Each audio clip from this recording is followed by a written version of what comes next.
Allez, on accueille à présent nos invités sur ce plateau. C'est le Mons Aramis Club qui est notre club du jour. Ce lundi, François Richoux et Grégory Le Serre sont avec nous. Merci, bonjour, messieurs, bonjour. de nous avoir rejoints sur ce nouveau plateau. C'est un moment important de l'histoire du club qui a eu lieu, je pense, ce vendredi.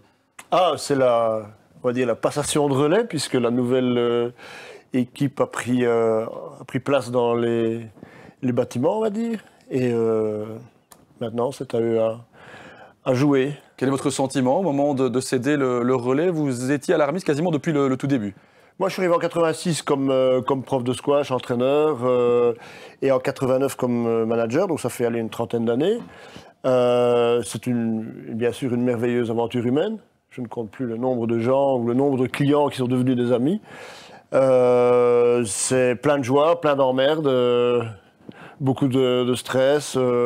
J'ai vécu l'avènement du fitness, etc. Puis maintenant, ce qui est devenu... voilà. Et donc, à eux à reprendre les défis et à marquer de leurs griffes l'histoire de l'Aramis qui continue. Alors, le nouveau responsable de l'Aramis, il est avec nous, c'est Grégory Le Serre, que l'on connaît déjà bien. On vous connaît en tant que joueur de squash notamment. Et c'est une salle que vous connaissez bien, que vous fréquentez depuis très longtemps, je pense. Bah oui, enfin moi j'ai commencé, on va dire, en 89, quand j'avais 7 ans, avec François qui était mon coach au niveau du squash. Et puis après, j'ai évolué dans la discipline. Et j'ai travaillé là en tant qu'étudiant, j'ai donné des cours. Donc l'Aramis, c'est un peu pour moi une grande famille. Et sachant après qu'on avait une opportunité, je veux dire, de reprendre le club et de remettre, je veux dire, quelque chose de plus, au goût du jour, on va dire, avec François qui continue aussi l'aventure en tant que maintenant personnel trainer. Voilà, c'est un rêve un peu qui devient réalité avec mes quatre, en tout on est 4 associés. François, pourquoi avoir décidé de céder le relais? Une certaine lassitude qui s'était installée au fil des années? Lassitude, non, mais je vais dire, en vieillissant, tu n'as plus peut-être la même niaque. C'est beaucoup d'heures, hein. C'est un club qui est ouvert quand même de 7-8 heures du matin jusqu'à minuit, voilà.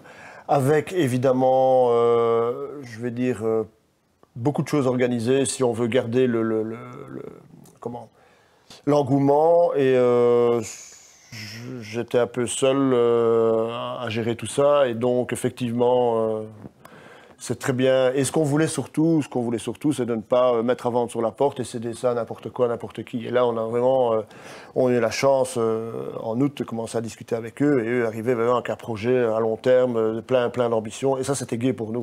C'est un peu céder son jouet à quelqu'un qui va le faire grandir.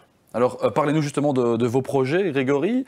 Quelles sont les nouveautés que vous souhaiteriez apporter du côté de l'Aramis Mons? Donc on va installer 2 terrains de paddle. Donc ça, c'est vraiment maintenant, on aura une infrastructure, on va dire, raquette avec on a un terrain de badminton, on a 6 terrains de squash.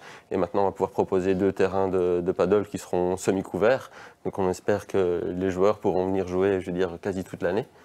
Après, on va aussi rénover tout l'aspect, le côté bar et l'espace accueil pour offrir vraiment un espace pour tout événement organisé. Et puis aussi au niveau... En fait, on n'oublie pas chaque secteur. Donc je veux dire, l'Aramis, c'est un centre multidisciplinaire. Or, souvent, ces dernières années, on nous caractérise dans un centre de fitness. Or, c'est pas du tout ça. On a on propose donc le fitness aussi, le squash, maintenant le paddle. On a tout aussi des cours collectifs comme le spinning, la zumba, l'aérodance. Voilà, donc on est vraiment, c'est une panoplie de sports. Et puis aussi avec nos coachs, je veux dire, personnels, là, eux, ils vont offrir, je veux dire, un engagement par rapport aux clients, aux membres qui vient de A à Z, vraiment une prise en charge. Et puis on a aussi d'autres projets par la suite où là on leur réserve une bonne surprise. Alors votre spécialité c'est le squash, on sait que vous avez pratiqué le squash à un haut niveau, vous allez mettre l'accent en particulier sur cette discipline? Oui, je vais en fait redynamiser un peu le squash, mais je veux dire sans oublier les autres disciplines. Ce qu'on va essayer de faire, c'est... L'Aramis, c'est vraiment un esprit, je veux dire, famille, convivial, un endroit pour les jeunes. Et c'est vraiment tout cet aspect qu'on veut redévelopper un peu plus. On va aussi mettre, par exemple, le matin des cours pour monsieur et madame tout le monde, ou pour les personnes qui sont un peu plus âgées. Par la suite, on va aussi développer, parce que il y avait une école de jeunes pour le squash, mais on va aussi développer, par exemple, avec François, des cours pour l'agilité des enfants, ou bien tous les cours qui sont psychomotricité. Donc, on souhaite toucher vraiment je veux dire, toutes les personnes, aussi bien qu'ils ont, on va dire, à 2-3 ans, jusqu'à, je veux dire, 99 ans.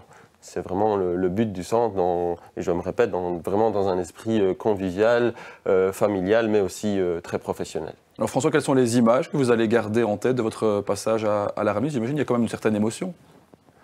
Oh, il y a beaucoup d'images. Hein.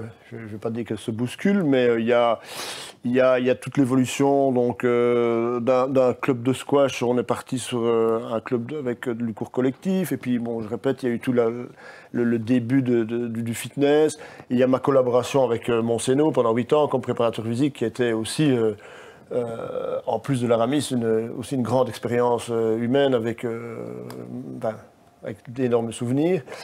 Il y a tous mes collaborateurs, parce que j'en ai quand même eu beaucoup, que ce soit des étudiants, des barman, des personnes de nettoyage, etc. J'ai quand même eu beaucoup de gens avec qui j'ai travaillé. Il y a des satisfactions, bien sûr. Il y a des projets qu'on a montés qui ont réussi. Il y a des moins bonnes choses. Donc, avec tout ce côté concurrentiel qui est arrivé, et je vais lancer un petit pavé dans la mare, mais la non-formation, que ce soit des coachs ou des personnes qui encadrent le sport, soit c'est un autre débat. Voilà, donc ça c'est des points un peu moins positifs, mais je retiens surtout ces 30 ans où j'ai côtoyé plein de gens, et des gens vraiment super chouettes. Et je dis toujours, j'ai une clientèle magnifique. Alors Grégory, pour conclure, qu'est-ce qu'on peut vous souhaiter en tant que nouveau dans cette belle aventure? Que l'Aramis ait aussi autant de succès et qu'on reconnaisse que demain, je reviens 1 an ou 2 ans plus tard et qu'il y ait plusieurs mêmes Aramis, je veux dire, en Belgique. L'exemple de François, il est important pour vous, son expérience. Vous allez continuer à vous en servir? Oui, on veut vraiment garder, je veux dire, cet esprit au sein du club. Je pense que c'est ce qui a fait la force. Et on est connu, je veux dire, il y a quand même eu beaucoup de sportifs de haut niveau qui sont passés à travers le club. Et c'est ce qu'on veut garder et qui promouvoir le club un peu au niveau national ou voire même international quand on organise plusieurs événements.